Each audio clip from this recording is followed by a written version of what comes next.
will ask President Netanyahu to put on the table the proofs and the evidence that there is a control and command center for the Palestinian resistance in Shifa Hospital.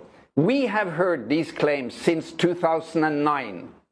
We have twice been threatened to leave Shifa Hospital in 2009 and 2014 because the Israelis were going to bomb it because it was a command center. Now, I have been working in Shifa for 16 years on and off, in very hectic periods.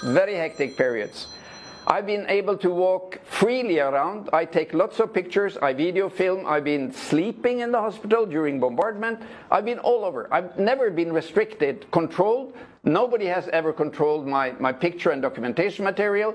So, well, if there is a command center, show us. You have pictures and X-ray films of all Gaza, all the tunnels, everything. So why is it that these 16 years of threats that Shifa is a command center has not been given any evidence at all that it de facto is? Now, if it was a military command center, I would not work there because I obey to the Geneva Convention, number one. Number two, if the Israelis claim that this is a mixed military-civilian target, because obviously it is civilian, with tens of thousands of people gathering there and 2,000 patients being treated. If it is a mixed military-civilian target, the civilian precautions take priority over the military. So in accordance with the Geneva Convention, you can't bomb hospitals unless they have very clear military functions.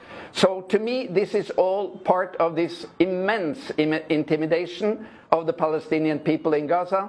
They are threatened with leaflets from the planes and the helicopters. They are threatened by phone calls. They're threatened by, you know, if you stay in northern Gaza now, we define you as a terrorist. What is this? 2023?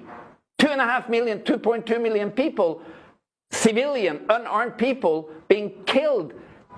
A child killed every 10 minutes. So far today, the number of killed Palestinian children is 3,324, and there are missing 2,062 Palestinian children in Gaza. That's 5,300 Palestinian children killed in 3 weeks. And I asked President Biden, what kind of president are you?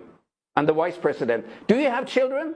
Do you accept that this is a war? Do you accept that your supported Israeli army is killing by the thousands children?